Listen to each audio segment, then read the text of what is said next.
selamat malam, selamat datang kembali di Adu Perspektif, tetap tempat kita beradu gagasan, beradu pendapat, beradu argumentasi, tapi belum tentu ada solusi dan ada kesimpulan. Kalau kesimpulan Anda udah pada pinter, netizen pinter-pinter, simpulkan sendiri saja. Betul, dan Anda nanti bisa simpulkan sendiri karena kita tidak akan menyimpulkan apa-apa. Dan seperti biasa, Adu Perspektif hadir setiap Rabu jam 8 malam dan berakhirnya nggak tahu jam berapa. Tergantung apakah masih ribut, apakah minumannya udah habis apa belum. Betul. Gitu kan. Dan ini udah disiapin satu ekstra karena memang akan memicu keributan. Jadi nanti meja ini bisa kita geser biasanya. Dan seperti biasa akan dipandu oleh dua host cabutan, ada Budi Adiputro dan Ari Putra sebagai super sub di sini. Betul. Dan ini Adu Perspektif ini seperti template ya, setiap episode nih begini aja. Lama-lama kita bikin chip aja di sini kan. Atau diputerin. Iya. Terus masuk dialog langsung. Betul. Ini gue juga heran kenapa basa-basi ini harus diteruskan gitu loh. Harus, Bos. Karena kan belum tentu orang yang nonton di episode kemarin itu nonton lagi di episode ini. Apalagi backgroundnya udah berganti deh. Betul. Karena dari ini gedung menjadi buku. Jadi orientasinya negara ini membangun pikiran apa membangun infrastruktur. Anda nih nggak boleh berpendapat. Anda cukup mengulas editorial. Iya, dan seperti biasa Adu Perspektif ini adalah kolaborasi dari Detikcom dan Total Politik. Oke. Bukan kolaborasi, pansos. Ada hubungan yang asimetrik. Iya, kita ini refugees gitu, pencari suaka. Betul. Dan seperti biasa tidak hanya gua dan Ari saja, karena sudah ada redaktur politik senior paling top dunia yang suka mengadu domba antara Fahri Hamzah dan Andre Rosiade. Dan mengadu apapun yang bisa diadu. Muhammad Torik, Ahmad Torik. Nama lu sih Muhammad Torik, Ahmad Torik? Ahmad Torik. Oh, Ahmad Torik.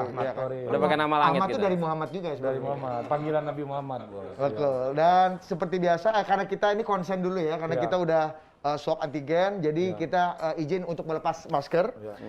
Oke, ini menarik. Ini baru kita agak kurang normatif ngomongnya. Tadi agak normatif dan agak template dan itu harus dilanjutkan terus. Betul, tapi ini bisa besok dicukur lah. Jangan dibully di depan kamera dong, ini layar orang ini. Anda ini. Oke, kita hari ini akan bicara apa nih? Kita bicara soal keributan-keributan, Bos. Iya kan? Biasanya orang ribut itu kalau udah di dalam ya. Ini di luar juga bikin ribut kawan. Iya, itu. Justru keributan antar luar lapangan ini lebih brutal, Bos. Ini dua-duanya ini pemain sayap itu. Kanan luar habis. Kanan luar habis.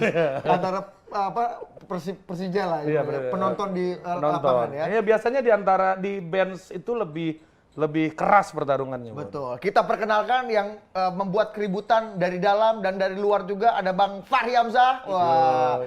Wakil Ketua Umum Partai Gelora. Mantap. Tepuk tangan untuk Bang Fahri. Dan Anda tepuk tangan Anda jangan diam-diam aja. Anda menonton sini, oi. Itu gue dengar kekuasaan ada tepuk tangan. Nanti ada kejutan untuk Anda. Dan karena memang Bang Fahri ini selama ini dikenal sebagai seorang inovator dalam politik, ya kan? Inovasi-inovasi pernyataannya itu dan kebijakannya itu. Dia gue tahu arah lu nih. Karena Bang Fahri adalah seorang inovator politik, kita hadirkan Ketua Umum Inovator 4.0. Budiman Sujatmiko. Saya orang politik juga. Iya, lupakan. Iya, makanya inovator politik. Saya inovator juga. Ini kok samaan ya? Politik yang berinovasi, saya inovator yang berpolitik. Karena kita mau adu domba mereka. Biarin aja dulu. Kita kasih senang dulu. Oh, Bang Fahri, ini gue mau ke Bang Fahri dulu. Bang Fahri ini kan kemarin-kemarin selama di DPR, wakil ketua DPR kan, sahabat Fadlizon ya kan. Duo F. Dikenal sering bikin inovasi dan bikin keributan-keributan lah. Sebenarnya akrab gak sih sama Fadlizon? Enggak. Itu publik banyak tahu, tapi nggak perlu dijawab di sini. Gua pikir nih, kayak kan misalnya kayak Andre Rosiade aja kan, waktu masih di luar ribut kan, begitu di dalam sekarang nggak ribut. Iya, karena dia 2023 baru ngambil mikrofon katanya. Artinya kenyamanan membuat dia tidak ribut. Tapi Bang Fahri dia lagi di nggak apa-apa, kita bully sebelum dia bully kita. Apa namanya, gue ngomong apa sih?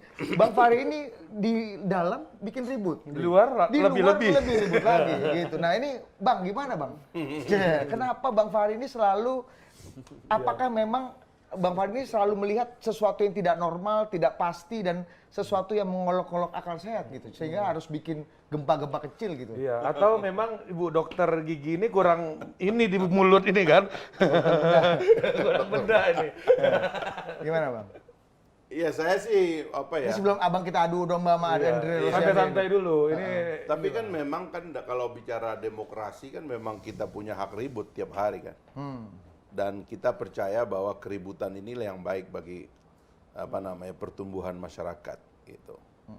Jadi kan ada buku itu namanya The Geography of the Genius gitu. Geografinya orang-orang jenius itu ternyata lahir di tempat-tempat penuh keributan. Jadi kalau kita mau mengedukasi generasi masa depan supaya pintar ya memang kita harus ribut, jangan diam-diam. Diam-diam itu kerja orang bego, bos. Atau mau nyuri. Nah, itu.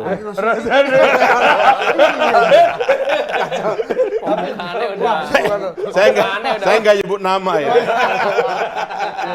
Kalau Mas Budiman minimal ribut di Twitter lah. Enggak, karena gue lihat begitu. Teman-teman gue dulu, saya lihat ini yang rekeningnya paling banyak nih kayaknya yang banyak diem nih. Bos, untuk Valdo Maldini berisik. iya. Jadi kalau orang udah kelihatan diam, rekeningnya nambah nih kayaknya. Mas Budiman nih gimana ngelihat rekan seperjuangan ini Bang Fahri nih? Saya kira keributan itu dua ya. Satu yang Nah, ini Semuanya- mulai paradigmatik nih kita. semua ribut itu bisa kuantitatif. Banyak suara, banyak orang bicara, banyak ide. Masa sekarang gimana yang kuantitatif itu jadi kualitatif. Kalau yang ribut kayak Fahri semua sih saya kira betul. Kita bisa maju. Dan karena itu saya sering di Twitter ngomong, kita harus bangun tradisi debat. Harus bangun tradisi debat, dan debat adalah keributan yang paling elegan. Debat itu Keributan yang paling elegan. elegan, dan menurut saya sependek ingatan saya, dalam negara yang demokratis, nggak usah demokratisnya full banget lah ya, yang rada demokratis, orang kok belum pernah ditangkap gara-gara debat. Tapi orang monolog bisa ditangkap, entah karena menghasut. Tapi kalau orang debat, meskipun misalnya saya bikin pernyataan kebencian, menghasut, debat dengan dia, saya menghasut entah rasisme atau apa, kan saya langsung saat itu juga bisa dibantah oleh dia. Ya. Dan dia memberi saya kesempatan untuk menarik ucapan itu, sehingga tidak ada masalah hukum. Jadi menurut saya panas itu perlu, itu energi. Panas itu energi, tapi sekarang bagaimana panasnya itu bisa produktif, ya menurut saya debat adalah keributan yang paling elegan. Dan forum ini bagus banget untuk itu. Betul Bang. Kita itu kalau mau ngomong di klub motor aja minimal punya motor dulu kan. Gak bisa dari luar kan langsung ribut ke dalam kan gak bisa. Tapi kalau mau ngomong tentang BUMN nggak perlu jadi direksi atau komisaris daerah dulu, ya kan? Orang dari luar pun bicara karena BUMN milik negara, ini kita semua, ya kan? Ini Bukan menarik. pemerintah. Bukan pemerintah. Bukan pemerintah. Tapi setelah ngomong dari luar, nanti berharapnya masuk. Iya. Kebanyakan nih kan. Bukan harap, usaha bos. Aduh, kalau hashtagnya tuh Bismillah komisaris. Rick, sebelum kita mulai masuk ke topik-topik khusus nih ya, lu ngelihat Bang Fahri, Mas Budiman ini yang tetap memicu keributan dengan energi positif. Karena dia apa tadi? Belum tentu Debat positif itu, juga. Debat itu adalah apa Bang tadi Mas? Forum keributan yang paling elegan. Forum keributan yang paling elegan. Detik melihatnya gimana sebagai Yang menikmati detik. perdebatan. keributan dari traffic perdebatan ini. Jangan direspon, jangan direspon. Tahan. Mulai tertata kawan. Mulai hati-hati. Ini kalau Kang Ajat langsung Mulai normatif. Saya gini, mulai normatif. mungkin yang kita lihat kenapa misalkan Bang Fahri, Mas Budiman ribut di luar karena mungkin melihat DPR-nya kurang ribut. Jadi kalau pengalaman empirik saya sebagai wartawan politik di DPR antara zamannya Bang Fahri dengan setgapnya dan zaman sekarang dengan koalisi pro Jokowi, yaitu keributannya jauh sekali. Setgap itu walaupun dia koalisi tapi anggotanya itu tetap ribut. Isinya tuh nakal-nakal gitu. Setgap ini supaya penonton yang millennials dan Gen Oh Z iya, ini sekretariat terus koalisi kasih pro konteks. SBY ya waktu itu koalisi pro Sekretariat SBY. gabungan. Sekretariat gabungan Dimana koalisi. PKS menjadi salah satu bagiannya. Tapi paling bandel. Di periode kedua paling bandel, sampai kan waktu itu menolak kenaikan BBM segala macam. Rame lah. Di periode satu ada Golkar yang bandel. Nah, di periode yang sekarang ini menunjukkan Tapi di periode satu Pak Jokowi kan juga Bang Fahri dan Mas Budiman masih di dalam juga. Bikin Iya. keributan-keributan kecil-kecil lunak juga oh di dalam relatif ini. nggak ada yang bandel. Dan kita malah kagetnya Kita kira kalau Ributnya sama KPK soalnya. kita tuh mikirnya kan biasanya kalau periode kedua tuh mulai nakal. Ternyata nggak juga sampai titik ini. Bahkan kalau ada keributan di DPR, mic-nya dimatiin sekarang. Itu kan. Coba kita agak. Kita agak geser Itu ya. menurut Detik apa menurut Anda? Faktanya ada. Berarti kan selalu bicara fakta. Detik ini mantap kan. Kurang lebih gitu. Mungkin itu yang kita rindukan bahwa DPR tuh ya walaupun koalisi harus itulah, harus ada Jadi menurut Anda dinamika. DPR makin tertib sekarang ya gitu. Anda yang bilang. Menurut Tapi Anda. saya setuju. Ya. Tapi yang nggak tertib itu rapat-rapat di DPR, di Komisi BUMN, yang biasanya mengundang direksi BUMN. Nah, sampai Bang Fahri itu sampai akhirnya ngomong nge-tweet sesuatu. Nah, kita munculkan dulu nih, satu nih. Nah, menarik nih. Bang Fahri menilai rapat dengan BUMN di DPR ini dari Detik ya. Mana nih? Nah, ini dia nih. Fahri menilai rapat dengan BUMN di DPR justru membuat pejabat perusahaan plat merah itu jadi bermental politik yang berimbas terhadap rusaknya profesionalisme direksinya. Nih, gua kutip nih perbatimnya Bang Fahri ini ya. Coba. Direksi BUMN adalah pejabat bisnis, bukan pejabat politik. Membiasakan mereka rapat di DPR membuat mereka bermental politik. Inilah akar dari rusaknya profesionalisme di BUMN. Mereka dipaksa melayani kepentingan politik eksekutif dan legislatif. Budaya korporasi jadi rusak. Tidak fair membedah BUMN di depan umum oleh politisi, sementara mereka punya pesaing yang selalu mengintip dapur mereka. Sementara itu tidak jelas juga yang dibahas. Beda dengan rapat penyelidikan angket misalnya. Jadi sebaiknya dihentikan, terlalu banyak efek buruknya bagi DPR dan terlebih lagi bagi BUMN. Kayaknya lebih dramatis Anda Iya, ini ngomong Bang daripada Bang Fahri kayaknya. Iya.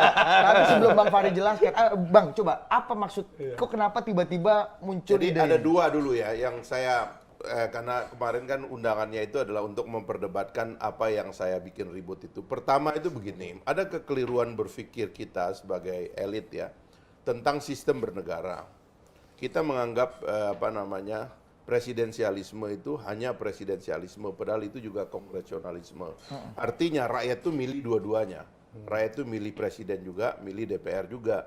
Milih presiden untuk menjalankan pemerintahan bagi uang dan kekuasaan, milih DPR untuk ngawasin gitu loh. Nah ini oposisi sebenarnya.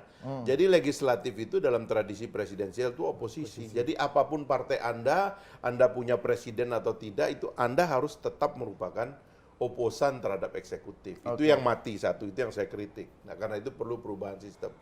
Yang kedua yang terakhir Lebih khusus soal BUMN, Bang. kalau yang soal BUMN itu ya memang saya kan memprotes rapat dengan BUMN itu kira-kira 2005. Ya 2006 lah. Oh, long before ini dong ya? Oh iya, saya tuh kalau Anda cari di beberapa media tuh saya kan pernah komplain tentang amplop yang berseliweran di Komisi 6. Itu pernah saya komplain loh. Itu jadi dulu apa berita. sekarang tuh, Bang? Dulu apa sekarang? 2005, 2006 lah. Sekarang? Agak Saya kan tertib. enggak di dalam. ya kan? Kalau kata Torik tadi agak tertib. saya udah protes itu. Saya bilang buat apa rapat dengan korporasi. Mereka kan punya komisaris, biar mereka rapat dengan komisarisnya.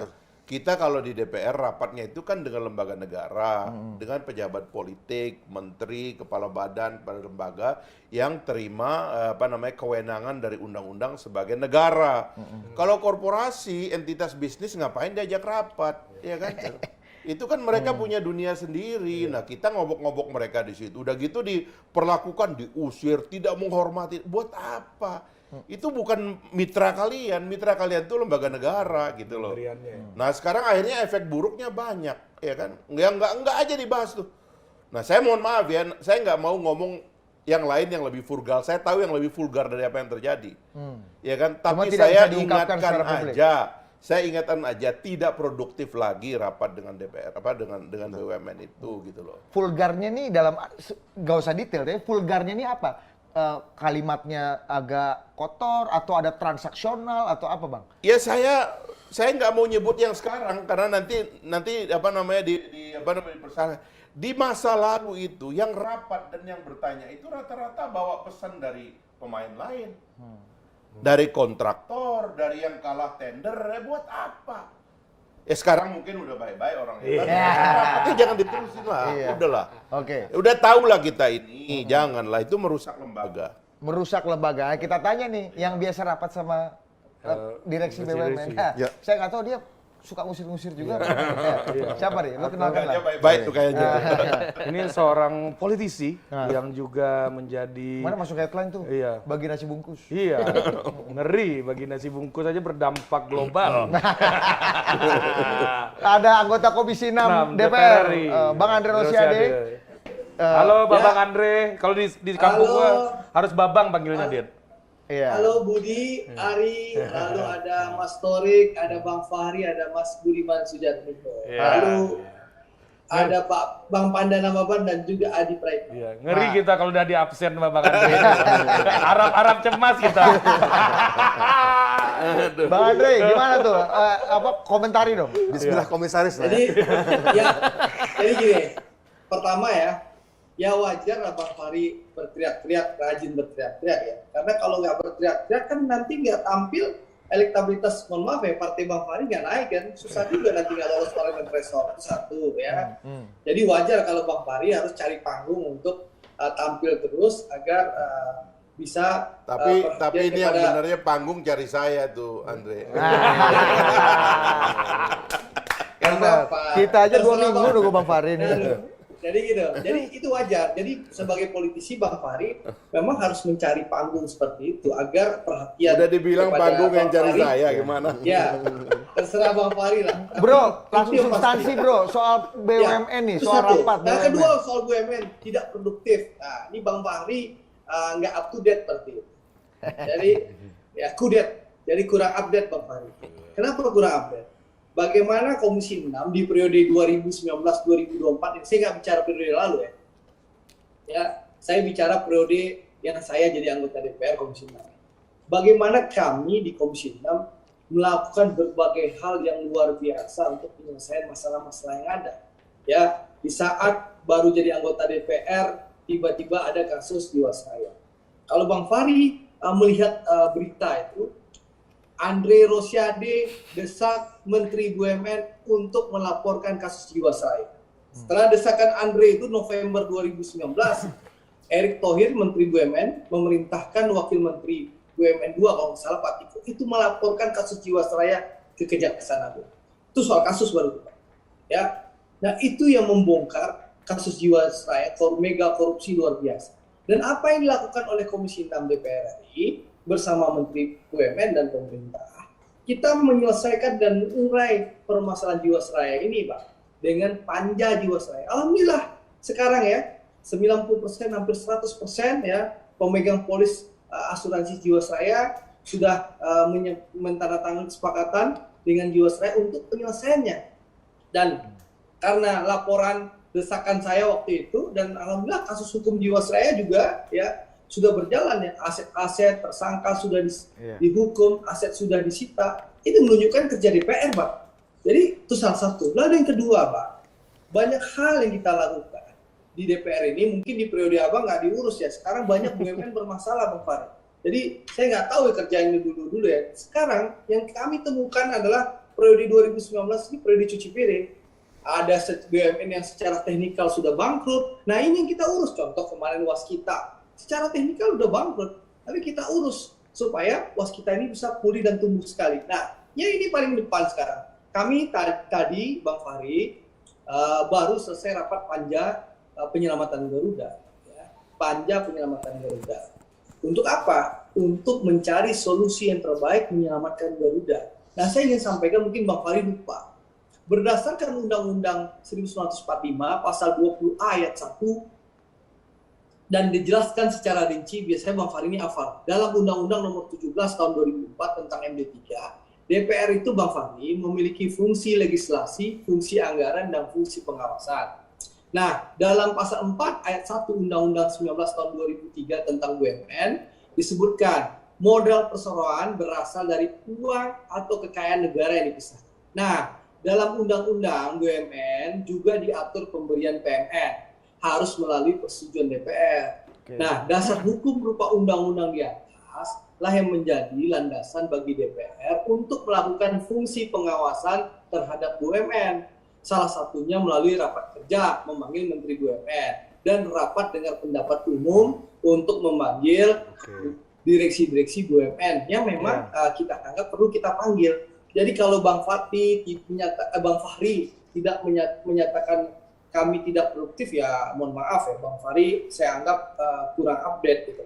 Banyak hal yang kita selesaikan dalam rapat kerja Menteri BUMN dengan Bang Komisi Andre. 6 dan juga ya. Bang, tapi Bang Fahri ini dalam tweetnya mengatakan gini, mereka itu karena rapat-rapat Anda dan direksi BUMN, Bang Fahri mengatakan gini, mereka ini dipaksa melayani kepentingan politik, eksekutif, dan legislatif. Budaya korporasinya jadi rusak. Nah, gimana barang ini? Jadi gini, bro, rapat Komisi 6 ini sekarang DPR ini sangat transparan. Seluruh rapat tuh disiarkan di media sosial, di YouTube, Facebook, TV Parlemen. Rakyat bisa menilai secara langsung apakah memang rapat kerja atau rapat dengan pendapat Komisi 6 dengan Menteri BUMN atau dengan BUMN itu ada politisasinya atau ada titipan pertanyaan-pertanyaan seperti disampaikan Bang Fat. Yang saya rasakan sekarang produktif. Kerja kami ini 2019-2024 ini banyak cuci piring. Ya, bagaimana kita menyelesaikan BUMN yang banyak bangkrut sekarang, BUMN yang bermasalah karena salah kebijakan masa lalu. Dan alhamdulillah, ini Bang Fahri mungkin saya laporkan ya, saat ini Bang, tercatat laba bersih BUMN meningkat signifikan di 2021, mencapai 61 triliun. Dari tahun sebelumnya hanya 13 triliun. Nah, itu kenapa? Karena fungsi pengawasan DPR di Komisi 6. Langsung dengan direksi-direksi itu tadi ya, Bang Andre. Lalu itu dia kan, kalau nggak ketemu direksi nggak bisa Nggak tuh. bisa mengontrol itu. Mengontrol angkanya jadi bagus, melejit Faktanya, itu ya. Jadi gini, jadi coba teman-teman lihat ya secara objektif apa kerja kami di Komisi 6 dan alhamdulillah satu-satu kita selesaikan. Contoh bagaimana kita bisa melakukan penggabungan 3 BUMN yaitu BRI ya, Pegadaian dan penanaman modal. Iya Bang, Bang, tapi kan ini PNM dilokalisir ya, Bang. Nasional Madani itu permodalan nasional madani untuk apa? Untuk menciptakan ekosistem ultramikro. Sehingga nanti ke depan masyarakat kecil, UMKM dan rakyat-rakyat kecil itu bisa mendapatkan akses permodalan tanpa tergantung lagi dengan rentenir. Itu kerja siapa? Komisi 6 DPR RI yang bekerja secara produktif. Sedap. Jadi banyak hal yang kita lakukan. Nggak, tapi perlu nggak tuh rapat sama direksi itu pertanyaannya? Ada intervensi Ini kan politik. fungsi Iya, bawa pengawasan, pesanan bro. tadi tuh. Iya, merusak Ini fungsi ekosistem. pengawasan. Budaya korporasi rusak. Ya, budaya, saya kasih contoh apa yang kami rusak. Nah, Saya coba. bicara konteks Nah, tadi tanya Bang Fahri. 2019. Nggak, mungkin kasusnya kemarin yang dari direksi Bentar. Krakatau Steel ya, Krakatau Steel ya, sampai itu saya nggak ngikutin. Tapi saya nggak kemarin Iya, kayak bentar. Mas Budiman. perlakuan terhadap direktur Krakatau Steel barangkali ya, kemudian sampai debat teknis masalah furnace segala macam gitu kan. Itu nggak Komisi 6 Bang, itu komisi. Nggak Komisi saya. berapa tuh? Komisi berapa tuh? Ya, sama aja. Mas, bukan komisi 6, tapi bahwa ini yang bukan komisinya, bukan per komisi, bahwa ada satu korporasi milik negara yang supposed to be profesional masuk sampai ketika itu. Karena gini, apa dikatakan Bung Fahri ini benar. Direksi direksi BUMN itu, bentar, saya belum selesai. Direksi BUMN itu sudah diawasi oleh komisaris loh. Komisaris itu sudah sampai detail mendeteksi, memeriksa rapat-rapat direksi, ya sampai tinggal keuangan segala macam. Dan ada perwakilan negara kan begitu kan di komisaris itu ya.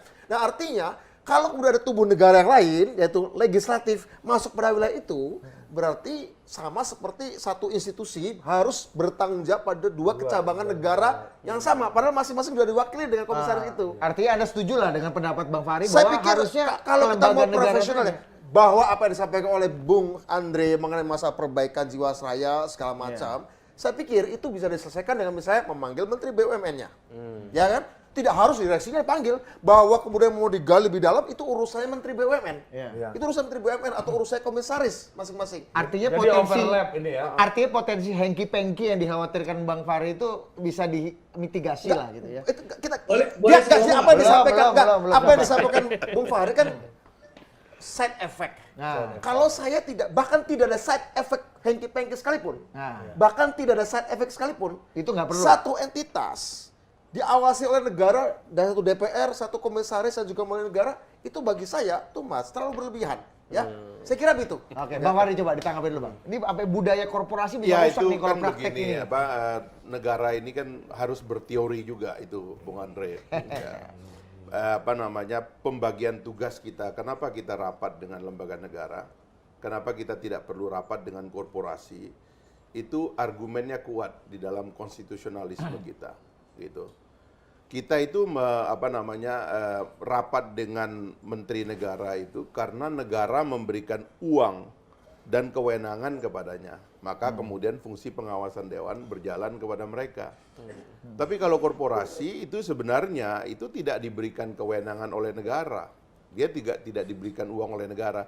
Kalaupun nanti negara memberikan uang kepada kita, maka metode penyelesaiannya itu juga melalui kuasa pemegang saham yang sudah ditunjuk oleh negara kepada mereka. Nah, sementara keasikan dewan sekarang ini dengan rapat-rapat, terutama mohon maaf ya, kan ini rapatnya kan dengan yang banyak duitnya. Ya kan dengan yang berlemak ini rapatnya ini kan yang kurus-kurus yang mau mati ini kan tinggi ini barangnya, Bang. Jadi sebenarnya mohon maaf ini Bung Andre, saya ngerti lah argumennya dari A sampai Z-nya, tetapi menurut saya sebaiknya jangan lagi karena itu sudah punya mekanismenya.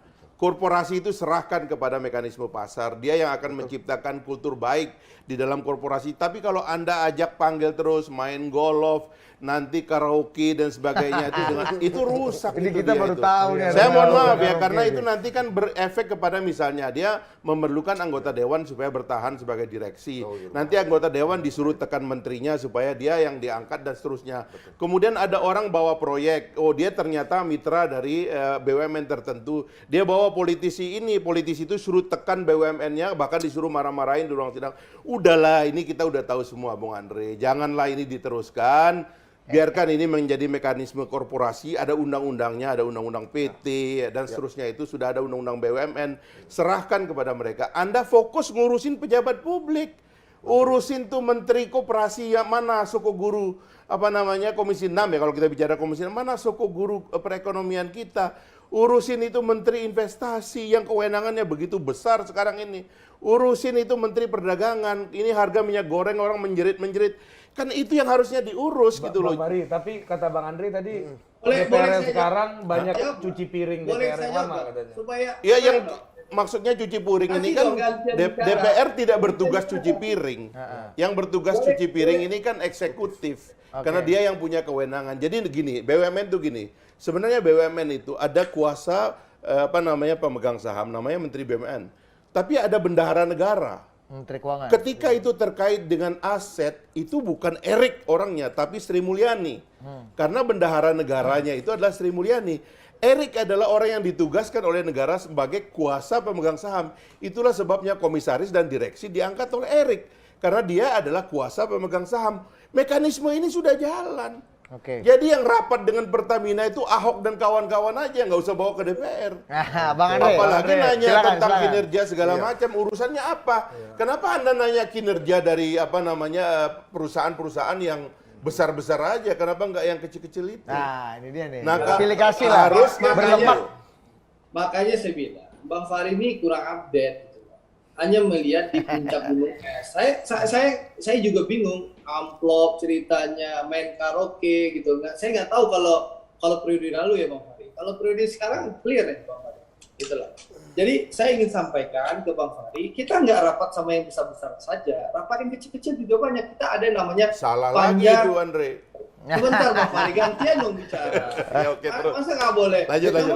Berdemokrasi itu harus gantian bicara. Iya, siap. Memang, jadi gini, jadi saya ingin sampaikan, kita bukan hanya rapat sama BUMN, saya ingin sampaikan Bang Fahri. Bang Fahri kalau ikuti kami di Komisi 6 dari bulan November, Desember, Januari, bagaimana soal minyak goreng? Ya soal minyak goreng Bang Fahri bisa cek itu. Secara detail rekam jejak Andre Rosiade sebagai anggota Komisi 6. Saya usulkan yang namanya DMO CPO.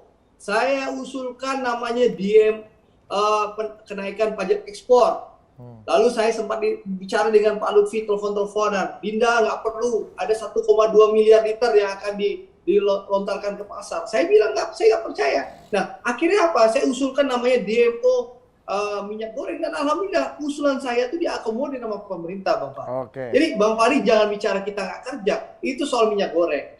Soal apa lagi? Soal investasi Bang Fahri. Saya kasih tahu Bang Fahri. Saya pikir yang tadi disampaikan Bung Fahri. Ini sebentar, kasih tahu ini kita bicara rekam jejak ya. Saya bilang nggak nyinyir secara politik. Apa yang dilakukan kami itu ya. Contoh ya. Saya adalah anggota DPR yang menggagas moratorium pembangunan pabrik semen baru. Apa yang terjadi? Itu menyelamatkan keuangan negara ratusan triliun. Ratusan triliun. Bagaimana saya berhasil mendesak pemerintah dalam rapat Komisi 6 waktu itu Menteri Perindustrian masih ada di sana. Menteri Perindustrian, Menteri BUMN, Menteri Investasi, kita minta dengan data yang konkret bahwa terjadi oversupply ya semen sebesar 50 juta ton, tidak perlu Bang Andre, ada itu isunya bukan di situ. Jadi kita clear supaya tahu. Isunya bukan di situ kok. Isunya bukan di situ. Apa yang disampaikan oleh Bung Andre itu nggak ada hubungannya dengan apa yang disampaikan oleh Bung Fahri tadi. Bro, Isunya adalah kita sebagai ngomong pengawasan. Sebentar, Bang Kak Budiman Sujatmiko, cuap-cuap di Twitter, cuap-cuap di publik. Waktu jadi anggota DPR, cuap-cuap nggak di rapat komisi. Hadir nggak di rapat komisi, itu penting gitu loh. Oke. Anggota DPR dibayar oleh rakyat untuk sidang dalam rapat itu. Rapat komisi bicara di situ, bukan di Twitter. Masalahnya dia jadi anggota DPR, Anda belum jadi anggota DPR masalahnya. Jadi nggak ketemu. Kita lihat, ya sebentar Bang Fahri. Kalau Bang Fahri saya tahu, waktu jadi anggota Komisi 3 bawelnya luar biasa. Tapi Bang Budiman mengajarkan saya tadi, mohon maaf, apakah beliau waktu dulu rajin ikut sidang? Itu penting. Andre, Jangan Anda serang personal. orang Andre. Anda terbiasa diskusi pikiran. Andre, saya sebentar, saya kasih tahu, Andre, apa yang kamu sampaikan, bukan apa yang kamu sampaikan tadi, nggak ada hubungannya dengan isu yang kita bicarakan, nggak ada. Oke. Itu sama kami tidak menggugat soal soal minyak goreng, soal motor, nggak ada Segala hubungannya. prestasi itu oke lah. Nggak ada masalah. Oke, tapi Nggak ada masalah itu. Kan kita nggak kerja. Oh, bukan. Kita jelasin satu-satu apa yang kita Terlalu kerjakan. banyak kerja, bukan tidak kerja. Yang mau dipermasalahkan terlalu banyak kerja sehingga yang bukan urusannya dikerjakan. Bukan justru kurang kerja, terlalu banyak kerja. Iya. Masalahnya di situ. Jadi kembali ke terapinya nih. Ya supaya ya karena Bang Andre udah mau Yang kerja saya lagi nih Mas Budiman, Bang Fahri. Iya dong. Bang, singkat saja Bang. Gantian dong. Nah Bang, ini kita harus geser ke topik lain. Singkat saja setengah menit dari Bang Andre untuk menutup sesi Andre, ini. Anda anggota DPR paling hebat sekarang, udahlah percaya saya itu. Ya. Terpilih lagi Anda, tenang aja.